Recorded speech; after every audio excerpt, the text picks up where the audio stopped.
Hello दोस्तों, नमस्कार और आज के सेशन में आपका स्वागत है। तो भाई कौन कौन आ गए हैं बताइए, बताइए जल्दी जल्दी कौन कौन आ गए हैं। शिट, इंटरनेट के वांदे लगे पड़े हैं। हेलो,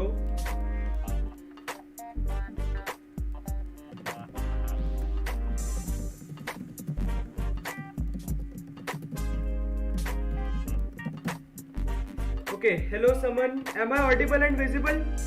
बताओ।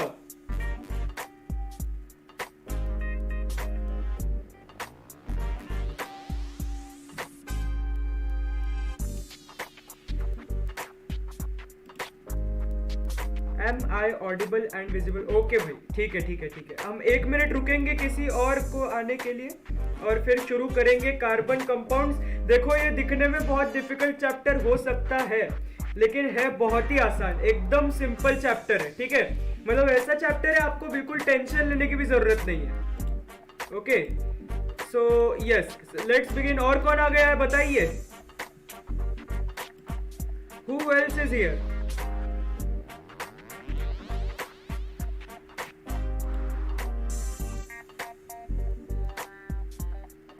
बहुत ही सिंपल चैप्टर है देखा जाए तो। How do you feel about this chapter? कैसा लगता है carbon compound? What do you feel?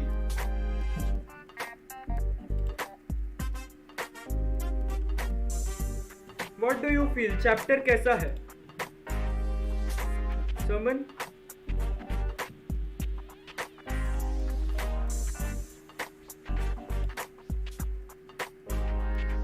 अरे बताओ बताओ, कैसा लगता है?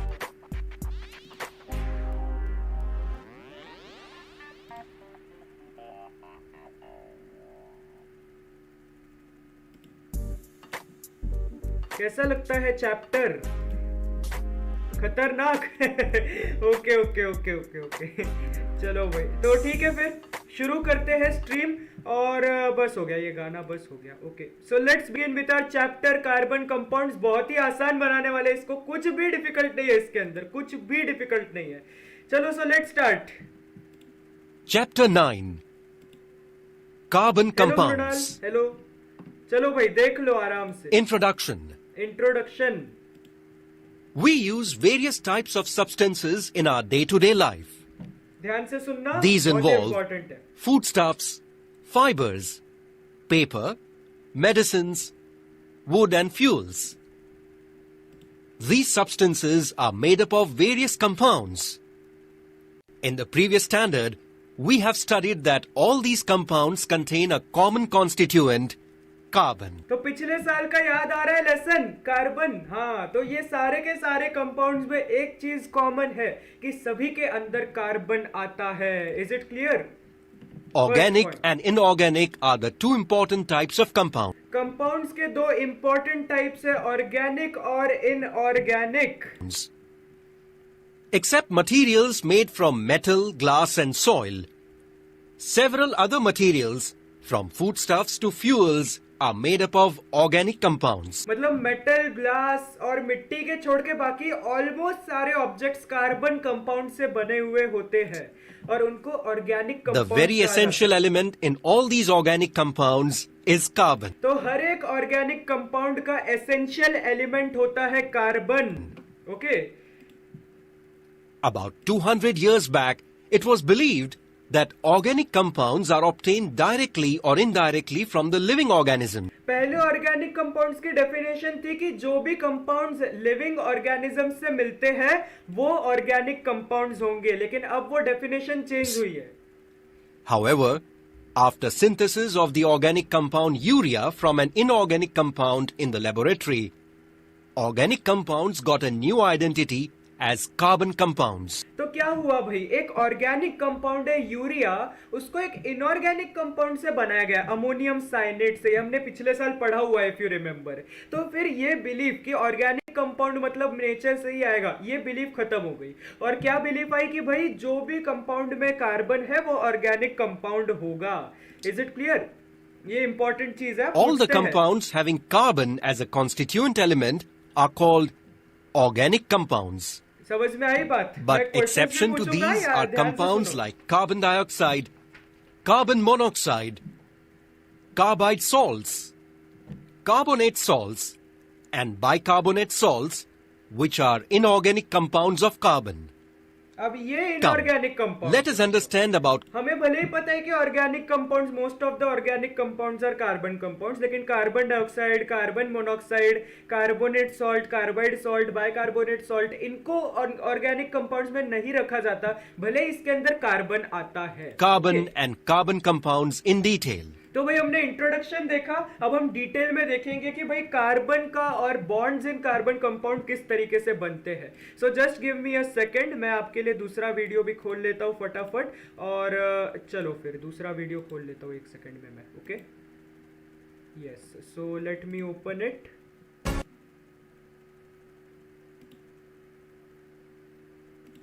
वेट अ सेकंड, ठीक है, एक ही सेकंड रुक जाओ.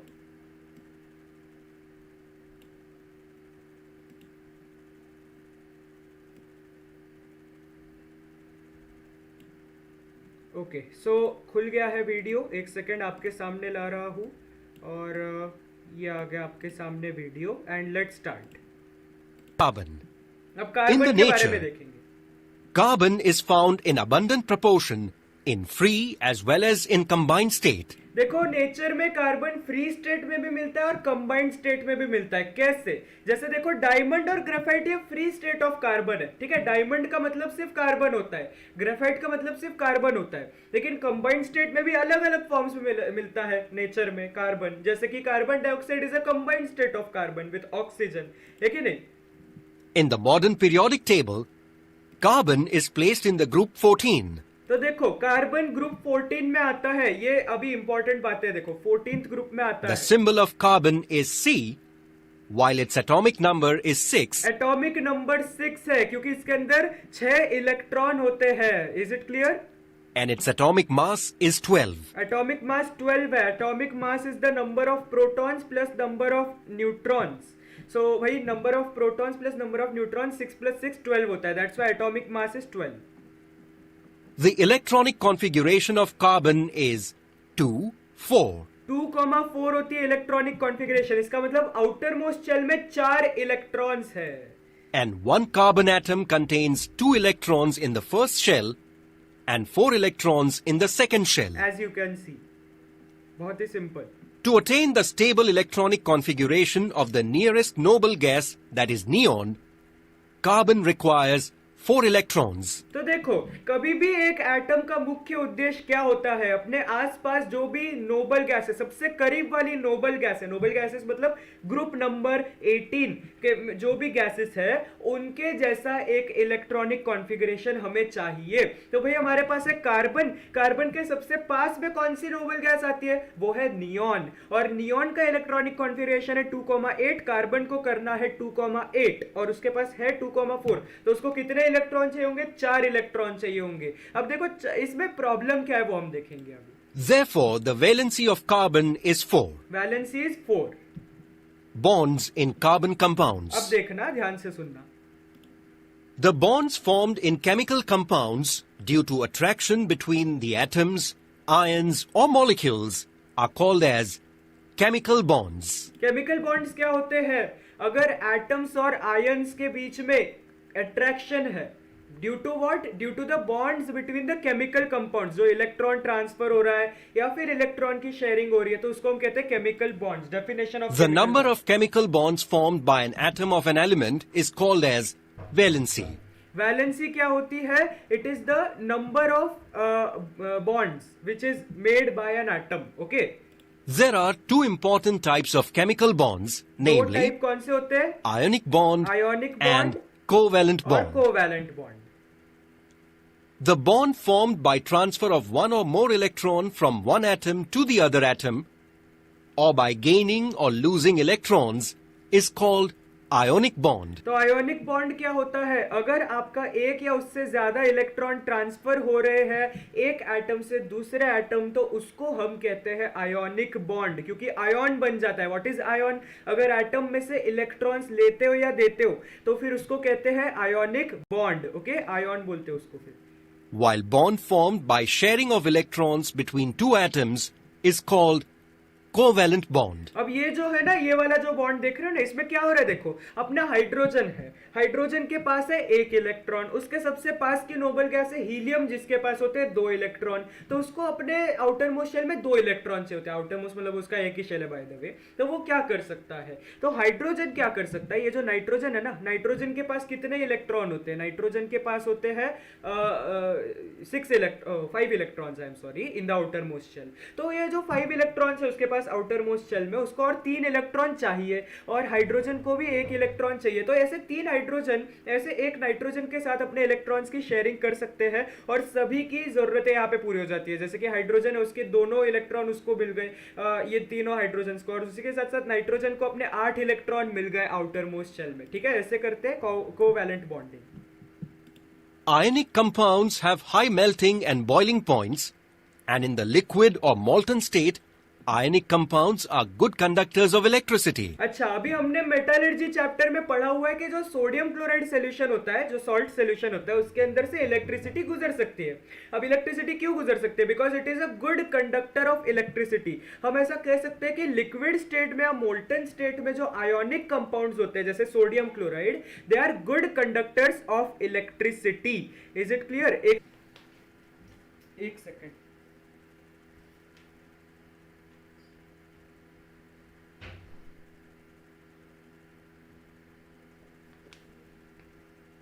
Okay, so let's continue.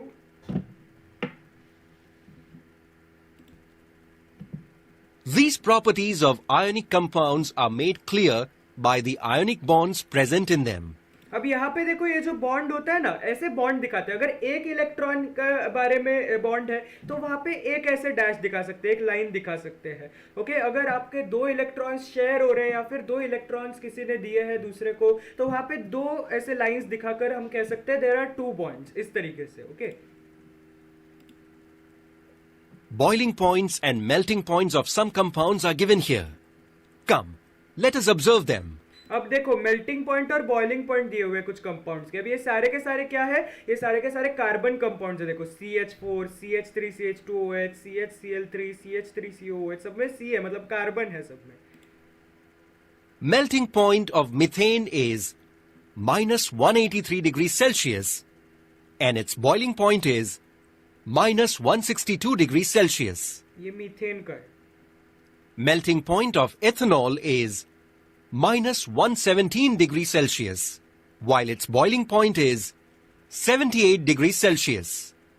ये ethanol. Melting point of chloroform is minus 64 degrees Celsius, and its boiling point is 61 degrees Celsius, while the melting point of acetic acid is 17 degrees Celsius, and its boiling point is 118 degrees Celsius. अब इससे क्या inference, क्या conclusion निकाल? From these values, we understand that in comparison to the carbon compounds, ionic compounds have high melting and boiling points.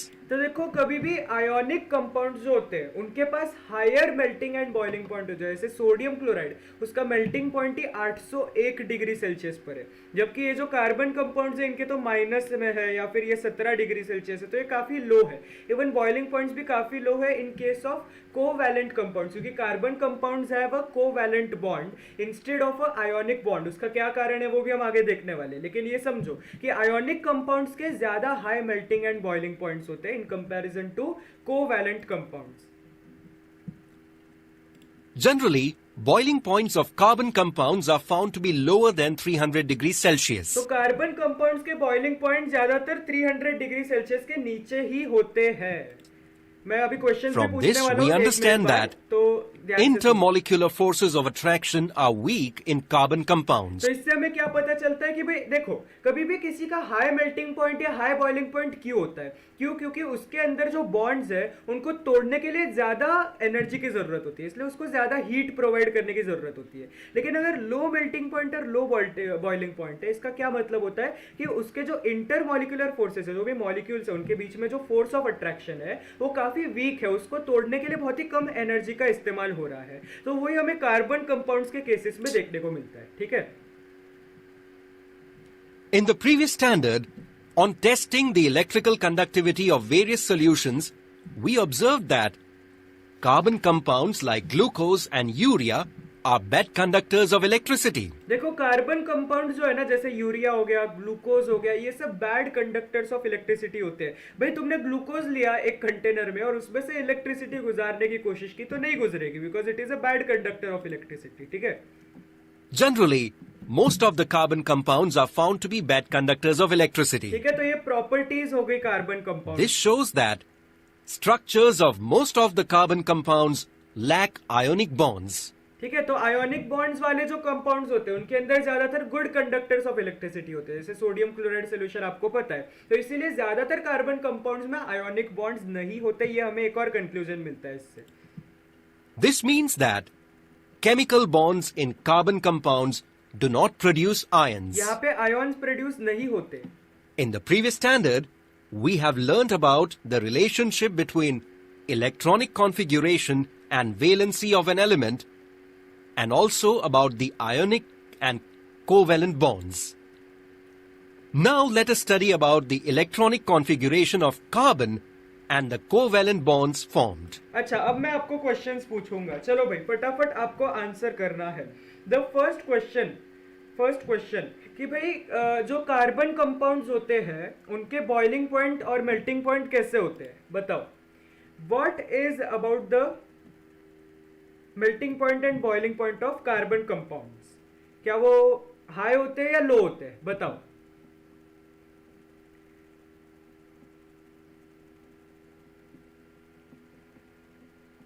What can you say about the melting point and boiling point of carbon compounds? Yes, answer in the live chat.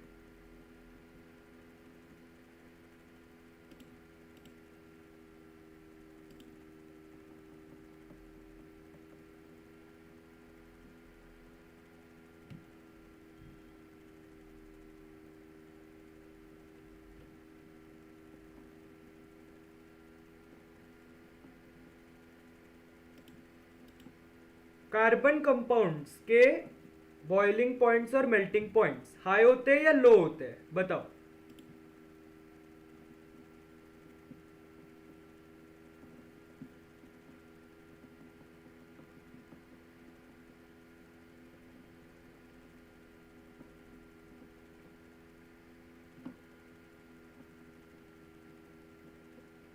नहीं पता?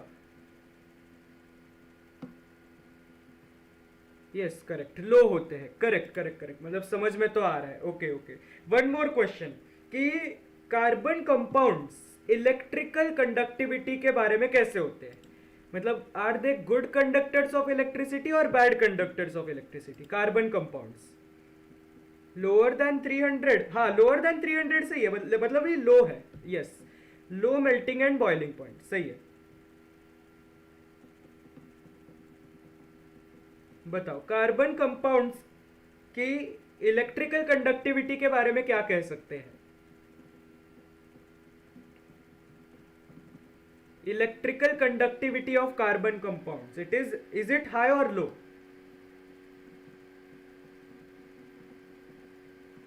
और you can say good और bad, not high और low actually.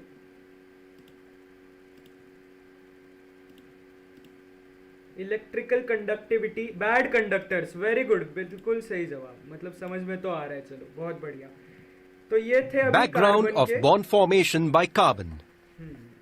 The driving force behind the formation of bond by an atom is to attain the stable electronic configuration of the nearby noble gas and obtain stability. तो ये आपको पता होना चाहिए, कोई भी atom कभी भी कोई बॉन्ड क्यों बनाता है, किसी दूसरे एटम के साथ जाकर रिएक्शन क्यों करता है? Because it needs to get the stable electronic configuration.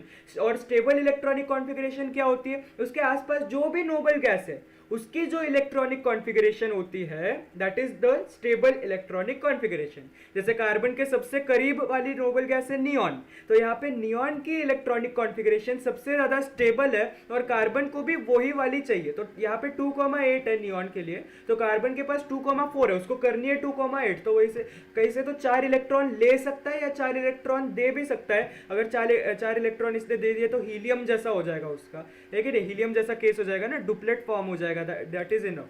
तो दोनों हो सकता है।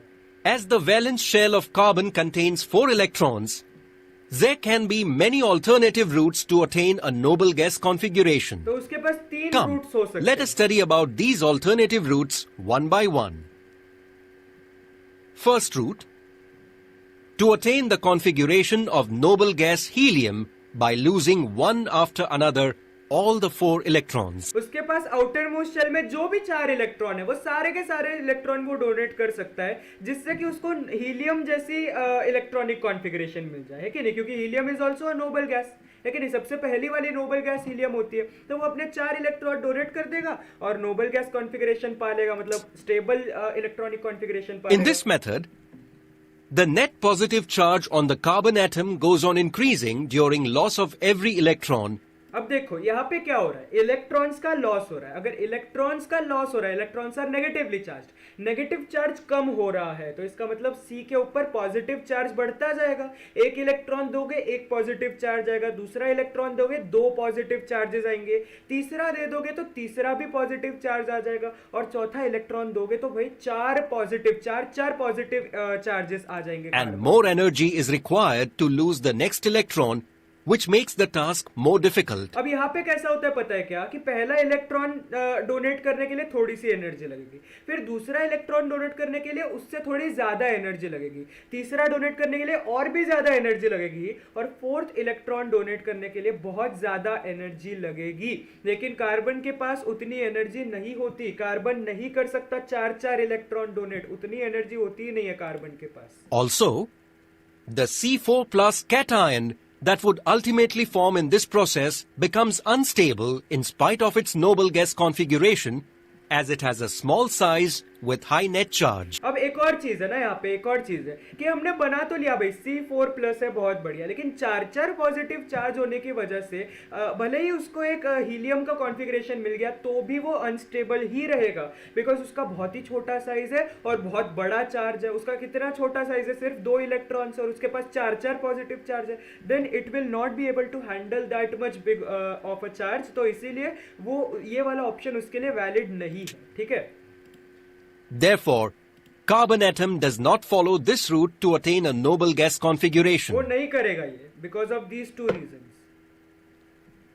Second route, to attain the stable electronic configuration of the noble gas neon, that is Ne, by accepting one by one as the 4 electrons in the valence shell. अब वो एक और काम कर सकता है, कैसे? तो 4 इलेक्ट्रॉन वो ले लेगा, और वो 4 इलेक्ट्रॉन उसने ले लिए तो 4 + 4 8 इलेक्ट्रॉन हो जाएंगे नियॉन के जैसे, ये भी वो कर सकता है। That is the In this method, the net negative charge on the carbon atom goes on increasing while accepting every new electron. अब यहाँ पे देखो, यहाँ पे एक इलेक्ट्रॉन लेने के लिए एक नेगेटिव चार्ज बढ़ता जाएगा, because more electrons means more negative charges, right? तो that's why negative charge will increase. Therefore, more energy is required for accepting the next electron by overcoming the increasing repulsive force. अब यहाँ पे भी वही होता है, देखो जैसे आपको इलेक्ट्रॉन डोनेट करने के लिए एनर्जी ज्यादा देनी पड़ती है, वैसे इलेक्ट्रॉन रिसीव करने के लिए उतनी ज्यादा एनर्जी देनी पड़ती है। तो हर एक इलेक्ट्रॉन लेने के लिए ज्यादा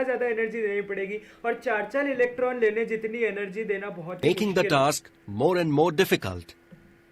Moreover, the C4 minus anion ultimately formed would be unstable in spite of its noble gas configuration, because it would have a small size with high net charge, making it difficult for the nuclear charge +6 to hold 10 electrons around it. अब देखो एक और चीज है ना, अब अगर तुमने इतने सारे इलेक्ट्रॉन ले भी लिए, चलो ले भी लिए, और नियॉन जैसा तुमने अपना इलेक्ट्रॉनिक कॉन्फ़िगरेशन बना भी लिया, तो भी स्टेबल नहीं रह पाएगा। क्यों स्टेबल नहीं रह पाएगा? क्योंकि इतना बड़ा नेगेटिव चार्ज है, 4 नेगेटिव चार्जेस है, तो उसको अपने साइज के हिसाब से उतना ज्यादा चार्ज नहीं ले सकता है कार्बन। Is it clear? और देखो +6 का चार्ज है यहाँ पे, क्योंकि 6 एक्चुअली प्रोटॉन्स है न्यूक्लियस में, क्योंकि प्रोटॉन्स और इलेक्ट्रॉन सेम नंबर में होते हैं, हैं, तो भाई प्रोटॉन्स तो 6 के 6 ही रहेंगे न्यूक्लियस में, उसमें कोई डिफरेंस नहीं आने वाला। लेकिन उसके पास इलेक्ट्रॉन अब कितने हो गए, 6 और 4 10 इलेक्ट्रॉन हो गए, तो भाई प्लस 6 के न्यूक्लियर चार्ज पे 10 इलेक्ट्रॉन्स होल्ड करना बहुत ही मुश्किल होता है, तो ये मेथड भी वैलिड नहीं है, ये भी गलत है, ये भी नहीं Therefore, कर सकते। carbon atom does not follow this route to attain a noble gas configuration. तो इसका क्या मतलब हुआ, इसका हमारे पास एक ही कंक्लूजन निकलता है कि आयोनिक बॉन्ड बनाना पॉसिबल ही नहीं है कार्बन के लिए, बिकॉज दोनों ही तरीके से आयोनिक बॉन्ड कैसे बनेगा, इलेक्ट्रॉन्स का डोनेशन भी नहीं कर सकता वो, इलेक्ट्रॉन्स को रिसीव भी नहीं कर सकता, सो that's why ionic bond can not be formed. Third step. To attain the electronic configuration of neon by sharing 4 electrons of valence shell with 4 valence electrons of other atoms. तो अब वो क्या कर सकता है, ये जो तीसरा स्टेप है उसके अंदर वो नियॉन की कॉन्फ़िगरेशन अटेन करने के लिए 4 अलग अलग इलेक्ट्रॉन्स, 4 वैलेंस इलेक्ट्रॉन्स दूसरे एटम्स के अपने इलेक्ट्रॉन्स के साथ शेयर कर सकता है, जिससे उसके वापस 8 इलेक्ट्रॉन्स हो जाएंगे। ओके, शेयरिंग का क्या मतलब है यहाँ पे देखो इस तरीके से। In this method, 2 atoms share their valence electrons with each other. यहाँ पे 2 एटम एक दूसरे के साथ अपने वैलेंस इलेक्ट्रॉन्स शेयर कर रहे हैं कि नहीं, जैसे हाइड्रोजन और कार्बन, ये हाइड्रोजन और कार्बन, ये वाला और ये वाला भी, तो ये सब अपने जो क्या कहते हैं वैलेंस इलेक्ट्रॉन्स है शेयर कर रहे हैं यहाँ पे। तो हाइड्रोजन की जो वैलेंसी है वो भी हीलियम जैसी हो गई, अब वैलेंसी बोल रहा हूँ मैं, sorry, electronic configuration that is 2, और कार्बन की भी नियॉन जैसी हो गई दैट इज 2,8 है कि नहीं, क्योंकि अब 8 इलेक्ट्रॉन हो गए ना, क्योंकि it is sharing, that's why. The valence shells of both atoms overlap and accommodate the shared electrons.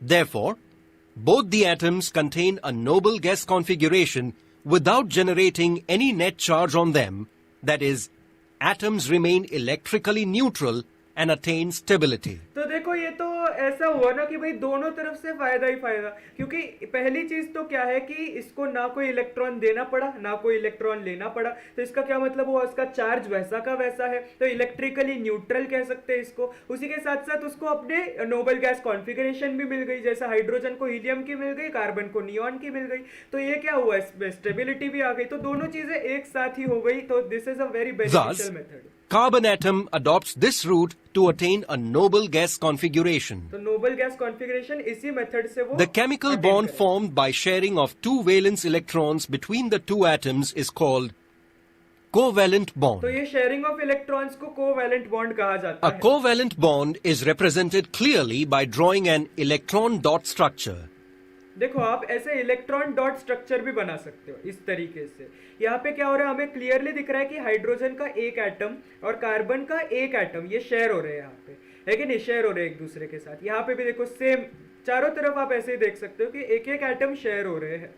In this method, a circle is drawn around the atomic symbol and each valence electron is indicated by a dot or a cross. The covalent bond formed between the atoms is indicated by drawing circles around the atomic symbols crossing each other. The shared electrons are shown in the overlapping regions of the two circles by dot or cross. देखो अब आप क्या कर सकते हो, hydrogen के लिए cross का इस्तेमाल और कार्बन के लिए डॉट का इस्तेमाल, जिससे कि डिफरेंशिएट कर पाए कि किसका इलेक्ट्रॉन कौन सा है कि नहीं। तो यहाँ पे हमने कार्बन के लिए एक डॉट लिया और हाइड्रोजन के लिए एक क्रॉस लिया है, so we can see this there is a sharing of electron. Okay, One pair of shared electrons constitute one covalent bond. तो one pair of shared electrons constitute one covalent bond. यहाँ पे एक pair है ना, तो इसलिए एक covalent bond हुआ। तो ऐसे कितने बॉन्ड्स बने यहाँ पे बताओ मुझे, कितने बॉन्ड्स बने, कार्बन को कितने कोवैलेंट बॉन्ड्स बनाने पड़ते हैं, tell me in the chat, carbon को कितने कोवैलेंट बॉन्ड्स बनाने पड़ते हैं। कार्बन की वैलेंसी कितनी है ये आपको पता है, अब मुझे बताओ कार्बन को कितने कोवैलेंट बॉन्ड्स बनाने पड़ते हैं। बहुत ही सिंपल सा एक सवाल पूछा है, चलिए बताइए क्या होगा सही जवाब। अब अगर हमारे पास ऐसा कार्बन है वो कोवैलेंट बॉन्ड्स बना रहा है, बहुत बढ़िया, तो उसको कितने कोवैलेंट बॉन्ड्स बनाने हैं जिससे कि पूरा उसका कहानी खत्म हो सके, बताओ।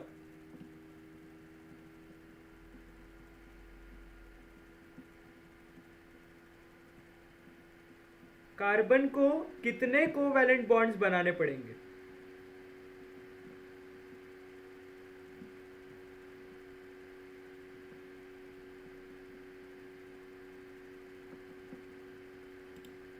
बताओ भाई चैट में कितने कोवैलेंट बॉन्ड्स बनाने पड़ेंगे कार्बन को?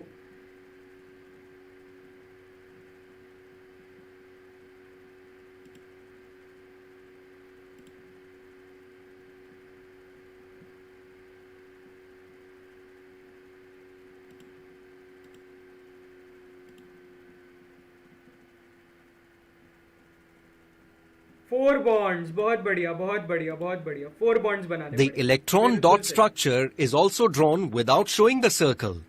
अब देखो इलेक्ट्रॉन डॉट स्ट्रक्चर को हम विदाउट सर्कल भी बना सकते हैं। यहाँ पे विद सर्कल बनाया, यहाँ पे विदाउट सर्कल बनाया, ओके। और उसी के साथ साथ इसको कहते हैं लाइन स्ट्रक्चर। ये सबसे आसान वाला स्ट्रक्चर होता है। यहाँ पे आप देख सकते हो लाइन स्ट्रक्चर बना हुआ है, मतलब कार्बन के चारों तरफ एक एक लाइन, मतलब एक एक बॉन्ड है, ओके। और एक बॉन्ड हाइड्रोजन इस हाइड्रोजन के साथ, एक हाइड्रोजन के साथ ये वाला बॉन्ड, ये वाला बॉन्ड और ये वाला बॉन्ड, ऐसे 4 बॉन्ड्स इस तरीके से लाइन से दिखाए गए हैं। Similarly, a covalent bond is also represented by a small line joining the symbols of the two atoms. तो ये लाइन स्ट्रक्चर हुआ। The line structure is also called structural formula. इसको स्ट्रक्चरल फॉर्मूला भी Come, कहा जाता है। Very let us consider an example of hydrogen atom to understand this. Hydrogen molecule is formed by covalent bonding. अब देखो कभी भी आपको हाइड्रोजन अगर गैस चाहिए तो हाइड्रोजन गैस ऐसे सिर्फ H नहीं होता, वो H2 के फॉर्म में मिलती है। क्यों? I am so sorry. तो वो इसीलिए है क्योंकि हाइड्रोजन को आपको पता है कि कभी भी क्या करना है, एक नोबल गैस की कॉन्फ़िगरेशन चाहिए जो कि हीलियम के पास होते हैं दो दो इलेक्ट्रॉन ना आउटर मोस्ट शेल में। अब हाइड्रोजन के पास एक ही इलेक्ट्रॉन होता है, तो वो क्या करता है, वो दूसरे हाइड्रोजन के एटम के साथ क्या कर लेता है, कोवैलेंट बॉन्ड बना लेता है कि नहीं। तो ऐसे H2 वाला मॉलिक्यूल बनता है हमारा। तो यहाँ पे क्या बन रहा है, दोनों के बीच में कोवैलेंट बॉन्ड बन रहा है बिकॉज दे आर शेयरिंग। क्यों शेयर कर रहे हैं? क्योंकि भाई यहाँ पे आयोनिक तो बन ही नहीं सकता, एक हाइड्रोजन अपना एक अकेला इलेक्ट्रॉन तो दान कर नहीं सकता। तो that's why covalent is We have learned that the atomic number of hydrogen is 1. The K shell of hydrogen atom has 1 electron. It requires 1 more electron to complete the K shell and attain the configuration of helium, that is He. To meet this requirement, 2 hydrogen atoms share their electrons with each other and form H2 molecule.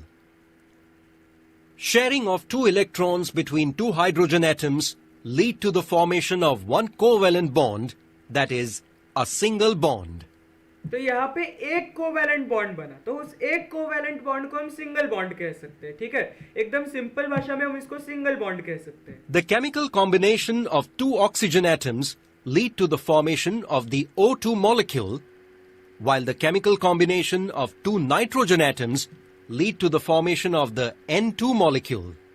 तो समझ में आई बात? आपको कभी भी nature में oxygen और nitrogen ऐसे O या N के फॉर्म में ज्यादातर नहीं मिलते, O2 और N2 के फॉर्म में मिलते हैं। बिकॉज अगेन वो क्या कर सकते हैं, वो कोवैलेंट बॉन्ड बनाकर अपने आप को स्टेबल बना सकते हैं। As you can see over here, oxygen ने 2 मॉलिक्यूल्स ने कोवैलेंट बॉन्ड बना लिया, तो क्या हो गया, दोनों के पास 8-8 इलेक्ट्रॉन हो गए, and that is what they want.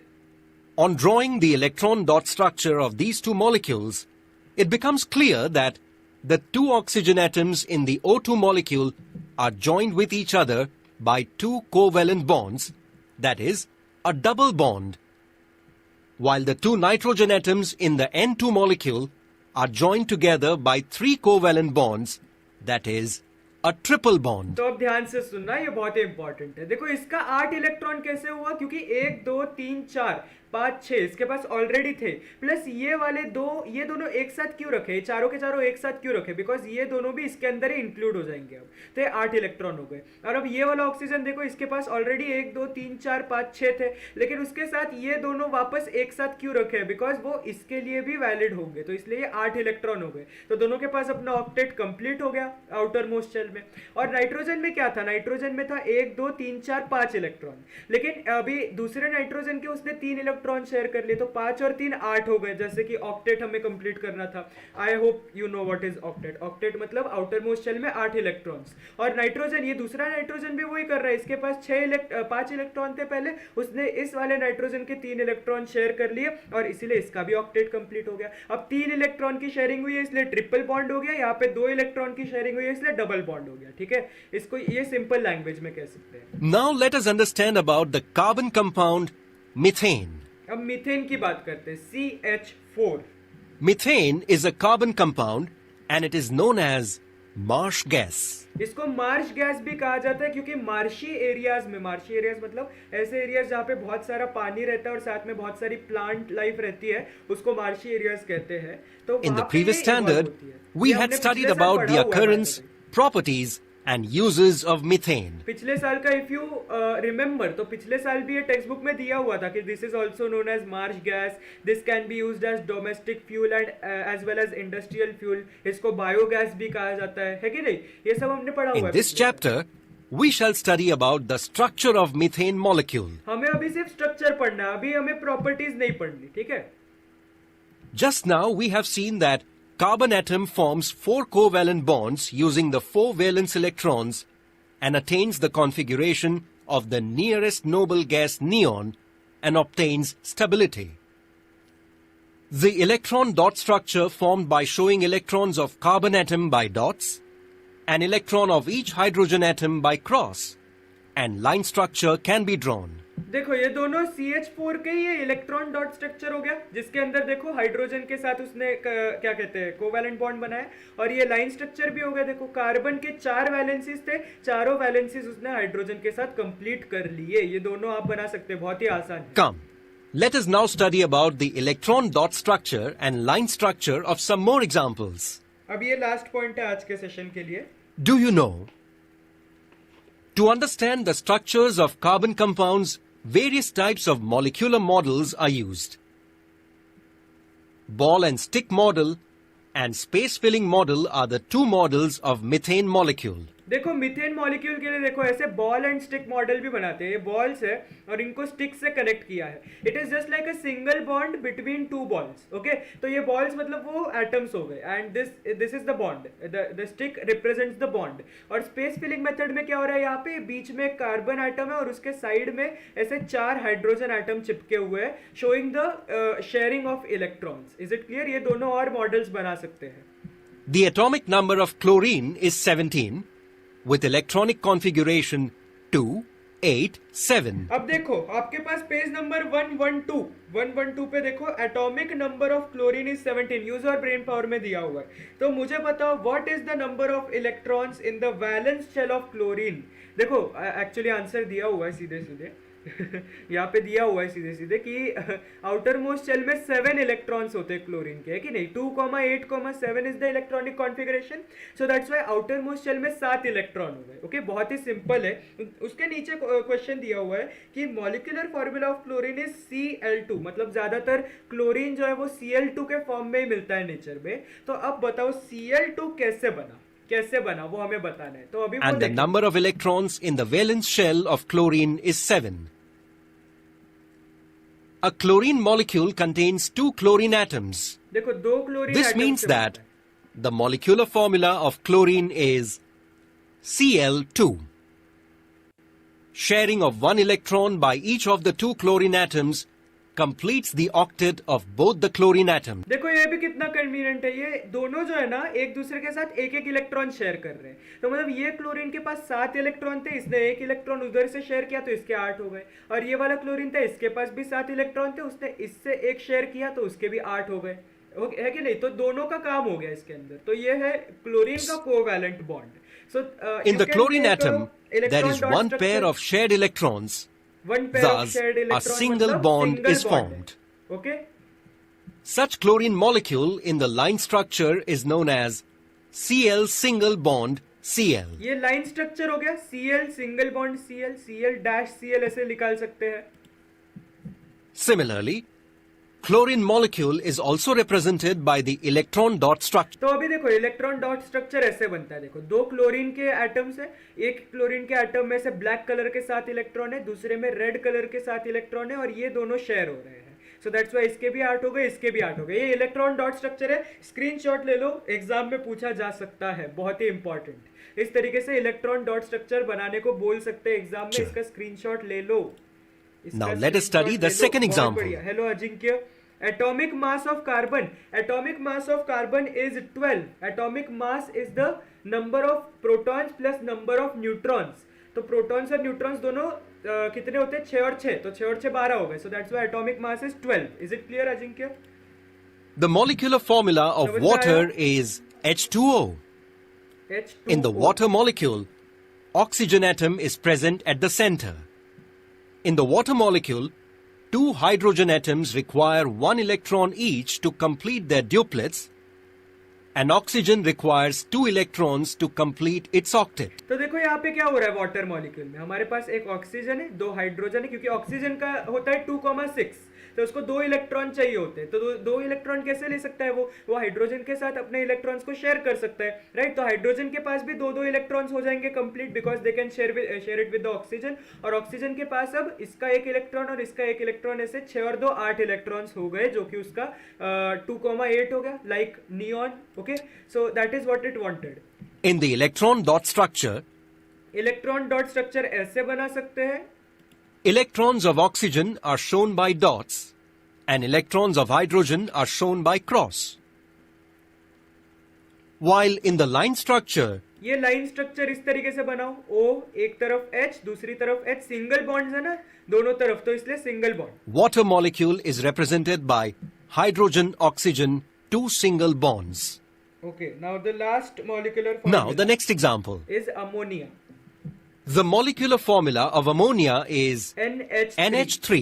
NH3 मतलब नाइट्रोजन और This means that one molecule of ammonia has one nitrogen atom and 3 hydrogen atoms. तो क्या होता है? देखो, नाइट्रोजन का इलेक्ट्रॉनिक कॉन्फ़िगरेशन होता है 2,5. उसको 3 इलेक्ट्रॉन चाहिए, तो 3 इलेक्ट्रॉन कहां से ला सकता है? वो 3 हाइड्रोजन्स के साथ कोवैलेंट बॉन्ड शेयर कर सकता है, सिंगल बॉन्ड सभी के साथ, है कि नहीं? In the line structure, तो ऐसे लाइन स्ट्रक्चर Ammonia बना सकते हो. ये नाइट्रोजन है, उसके साथ 3 हाइड्रोजन ने सिंगल बॉन्ड्स बनाए. molecule is written as nitrogen, hydrogen, 3 single bonds.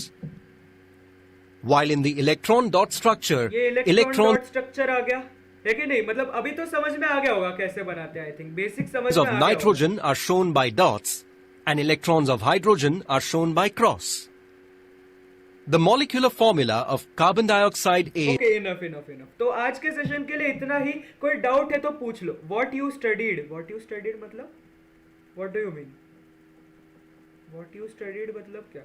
Okay, so do you have any doubt? अब कोई डाउट है तो पूछ लो. Within 2 minutes we have to end the session. कोई डाउट है? बताओ. व्हाट यू स्टडीड मतलब?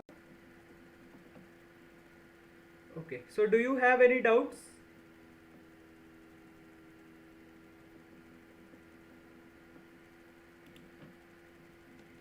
Yes, hello. And do you have any doubt?